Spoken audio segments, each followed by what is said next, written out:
probably as soon as whenever this wonderful event ends tonight, I will send an email to Andy and include you all and just say, why don't we just make that happen? I mean, that would be that would be just so awesome. I'm a little shocked that Andy hasn't invited us already onto this. But you know. Well, I'm going to be honest. I think it might be that Andy didn't want to embarrass me, which is like it's just not possible. So he probably didn't want to call me out for doing wrong, whatever I'm doing wrong. But it's fine. It's cool.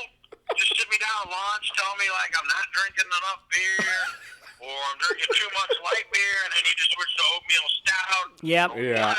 Whatever I'm supposed to do, just tell me what I got to do, and I'll do it. You got to drink more lima bean. Yeah. Big picture guy, just put me on a task, and I'm all over. All right. Well, hey, beers for Billy. You know Bill's going to hear this, and hopefully he listens to it. And Bill, we're thinking about you. We're pulling for you. Whoa. Before you just... Now, did you all notice, because he did send out a picture, do we need to, set up a, beer collection thing and get, a giant... I mean, you're in the shipping business. We could ship him, a pallet of beer, because no dish looked like he was happy about the 6 beers that were in his fridge, but, I mean, I could easily make that, 90 beers in, under 24 hours. Send that stuff to wherever he lives. I don't know where he's living right now, but we could send that there, because I didn't want to be a downer, but 6 beers is 10:30 in the morning. What are you going to do the rest of the day? You're right, yeah. Well, maybe on Friday we can discuss that strategy. Yeah. Totally agree. He probably can't do it before tractor beam time, so I don't know what time that is. So maybe he does just have 6 beers. I don't know, but who knows? I can send more beer if we need to send beer. That's easy. I think we should totally do that. Ship that stuff, but there's a way.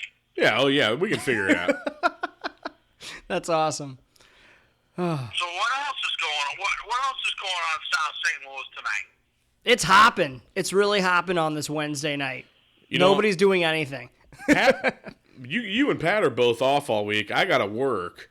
So this was kind of... You're not going to Tellania's tonight at 11:30, or you are going to Tellania's We are. No, we are. No, the Oz did me in. I love the Oz. I'll bet you that, literally, what do you think? 1.5% or 2% of all births in the metropolitan area started at the Oz parking lot at 3:30 in the morning. Probably. That's kind of what I'm... Yeah, I mean, there's been a lot of tears shed 4 weeks after a trip to the Oz. There's been a lot of people who were like, uh-oh, my life has now changed because I went to the Oz nightclub. That didn't happen to you, did it? Yeah. Did that happen to you? No. I'm just saying. Oh, okay. I'm fairly confident there's a lot of people that got a year, 2 years into college, and then they went to the Oz nightclub, and then that was it. Now they're waiting tables at Denny's or doing whatever they got to do because things did not turn out well after a night at the Oz. I've never been. That's I should go. Yeah. Oh, you've never been? I've never been to the Oz. I've only heard about it from you. Oh, my Lord. You're going to have to take me. You have to notify your insurance company if you're going into 618, first of all, because that's a whole different exclusion to life insurance and medical. And God help something happens when you're over there, because, I mean, I don't know where they take you if something goes wrong, but they probably got to throw you on the railroad tracks, get you up the river, bring you to SLU or BJC, because there's not a hospital over there. But it is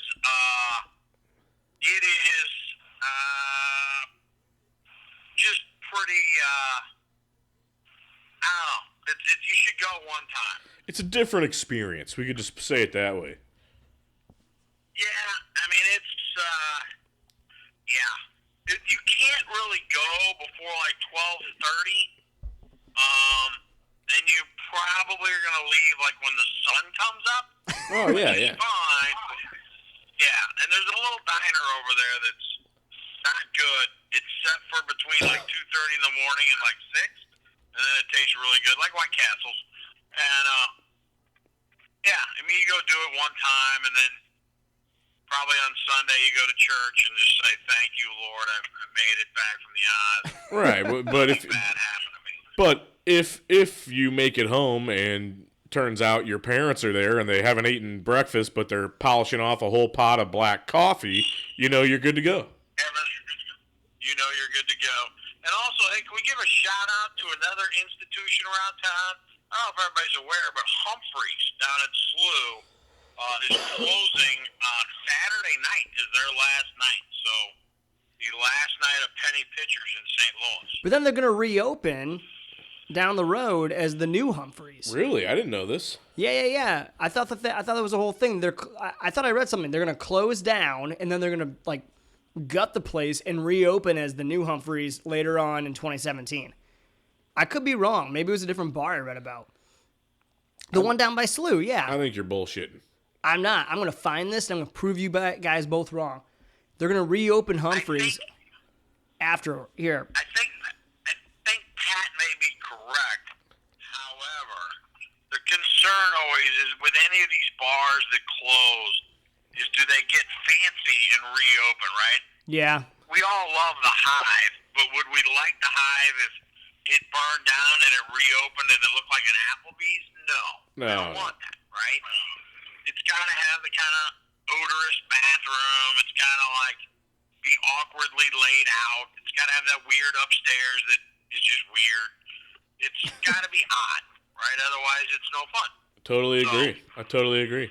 Yep, it looks like it's gonna reopen. Trying to find this real quick on the spot. Pat Morris, the on-beat writer for Let's Get Comfortable. Checking this from the STL Post Disgrace right now. And it looks like they are gonna definitely demolish the bar, and then there's a rendering of a new Humphreys that will be rebuilt on its site. Yeah, but what's it look like? In about a year, a new Humphreys will be ready to greet more generations of patrons. It looks very nice in the rendering, but it is just a rendering. So you never know. That's the problem. Yeah. That's the problem. It looks nice. It's not the same thing.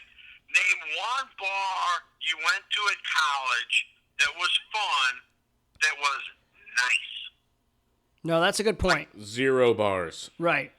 Right. So, Jim, what was the bar you went to in college the most that you had the most fun at? The Stadium Inn. They sold the most Jim Beam in Colorado. We played beer. We played pool and drank beer with weird guys that had one eyes, and it smelled really strange in there, and it was always packed, and the chicks were hotter as the night went on. Well, first of all, Joe, if I might say, since you directed that question towards me and not Pat, and Pat just jumped in. So excited, though. Thank you for the question. And my answer would be either Big 12, Quentin's, or Tonic. Tonic was the quote-unquote premier nightclub in Columbia, Missouri, which really was just a shit show of debauchery that you were like in a dark basement area that the AC was never working, so you're sweating on everyone, and you had the most fun there. What about you? That's fantastic. What about you, Joe? Yeah, so in college up at the University of Kansas, probably the best 2 bars are right across the street from each other. There's the Hawk and the Wheel. They've been there for, I don't know, since like the 1930s. And they are just rat holes. I mean, if you're a guy, there's no reason to stand in line to go to the bathroom when you just walk out the back deck, pee off the back, because there's going to be a big long line, and the bathroom's there for the girls that are there, and it's just horrific. And the great thing about both places is, just like all good college bars, right? Just a ridiculously cheap price for a ridiculously large amount of alcohol, the most which poured from like bag in the box vodka, which I think when you turn 24, your body can no longer take, and you have to switch to something in like a real glass jar. But that bag in the box whiskey and vodka, where the guy's just working the wand behind the bar, and you're like, I'll take a vodka tonic, and it doesn't even look like he switched from tonic to vodka, but yet you drink it. You're like, oh, that tastes god-awful. And by the time you're on your fourth or fifth one, you're like, this is great. And then you say something stupid like, do you have a lime? And he's like, it's pre-mixed in there. Shut up. Keep drinking. And you're like, you just keep going and going and going and going. Then you get up the next day, and back to the earlier discussion, you go down to the wherever, and you just drink a large amount of coffee, sit and think about what you did, like look yourself in the mirror and go, did I really do that to myself? Then you kind of gather yourself up. Maybe you throw up, maybe you don't, maybe you get a little shaky. Then go get some waffles at Waffle House and everything's fine. And you do it again. Yeah. Just go right back and do that again. But you can't do that once you get to be a certain age. You got to switch to something that's been at least filtered once, maybe twice. I totally agree. Yeah, totally agree. But yeah, I mean, haven't you guys noticed that? Like, the older you get, it's not like you suddenly wake up one day and you're like, I have a job. I can actually afford to move from the giant plastic jug of whatever, McCormick's whiskey to like Jack Daniels. It's like eventually you start to realize like your body can't take just really nasty, cheap, $6 a gallon vodka, whiskey. You just can't. You can't buy the $6 handle of Colonial Club. You have to go and maybe even get Pop-Off even. That's better than the bullshit that you're talking about. Oh, God, I can remember Pop-Off vodka, which is, I think they filtered that through Satan's butthole, I'll be honest with you. But that stuff, we went on a drink in college, and all we had was Pop-Off vodka and grape Kool-Aid. So we'd scoop the Kool-Aid in like the lake water. It was like lake water. Like, try to scoop the non-mossy water off the top, put that in a cup, mix that with grape Kool-Aid, and then just pour it full of vodka. Because that was, smart to do. Oh, God. Oh, there's not enough black coffee in the world to kill that off. Oh, God, yeah. Oh, man. Awful. Ah. Well, Joe, hey, we appreciate you being on the show tonight, sir, and sorry again for last time, but Whoa. You didn't ask me about my favorite bar down at the University of Missouri. Oh. What happened with that? I asked you what your favorite bar was. I didn't know. You told us about the Wheel and the Hawk at KU. I didn't know you gave a shit about Mizzou. I know. I don't, but I did have some enjoyable times down there. And at one point, and you all are much too young to remember, they had a bar there called Shattered. Oh. How these people got an operating license is beyond me. You would go down into a basement. It was like they played music, so you go down into this basement, which only had one way out of the bar, which I thought they figured out after like 20 million bar fires where people died, but apparently never went down. And then they put a chain link fence around the dance floor and around the bar. So like you pay and they'd slide it back underneath this fence. And it was crazy because they had this thing called, their version of like Hurricanes, I think it was called like Shatter Canes or something, I don't remember. There were like 24 ounces of just rock gut, rum, whiskey, vodka, with like a cherry on top with a bunch of ice. You go down there and slam those things, go out there and get crazy, and then you might, and this may have happened, wake up with your hand frozen to a pole on the floor at some sidewalk down in Columbia. Oh. It might happen. Well, Yeah. Good place. I was never That was able to go there, but I do know for a fact that Shattered made it all the way to 2007 because I transferred to Mizzou in 2008, and the previous year it closed down. So now, was Fieldhouse still there when you were there, or no? oh yeah, Fieldhouse is still there. Now, do they still do the, like, $3 on Friday night, all you can drink till they throw you out for being a jerk? It's $3 Long Island pitchers. Oh, So you got they literally fill up an entire pitcher of Long Island's and then throw a friggin' straw in it, and you just walk around with an entire pitcher and you drink one and you're fucked. So, the Hawk, they had what I thought was one of the greatest promotions ever. The very first Thursday night of school. So bear with me. First Thursday night, school starts every year. They had 250 of these glass, they're probably 40-ounce, real nice cups that said the Hawk on them. And you pay $25 on that Thursday night, first 250 people, every Thursday for the rest of the year. If you showed up with that cup, anything you wanted in that cup was free for the whole rest of the year. That is And what they were counting on, what they were counting on is A, you're going to break it because you're drunk and stupid. B, somebody's going to steal it from you, which happened all the time.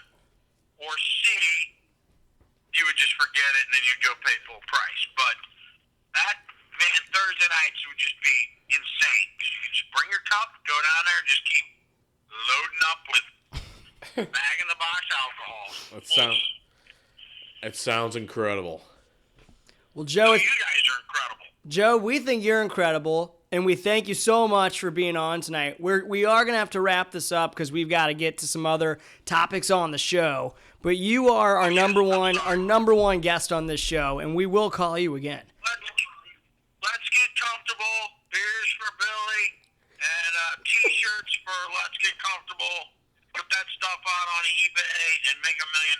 We're gonna do it. Absolutely. Thanks for joining us tonight, Joe. All right, later. Bye. See you, dude. Later. What a phenomenal human being. The one and only. I If you need mean- to know anything about drinking or St. Louis and general music, he is your source. Literally, really anything about anything. We thought it would have been Bill Miller, but shoot, just go right to Joe Jennings. He knows pretty much everything about everything. Between the two of them, you can learn everything. Absolutely. Well, that puts us at the 41-minute mark Very good. for this segment. Yes. We might even have to break this thing into 2 segments of just Joe Jennings. Just Joe Jennings 1 and 2, make up for last time and have him on for this time. You're right. Well, I'm Jimmy B. I'm Patty Mo. We'll catch you on the flip side with our 3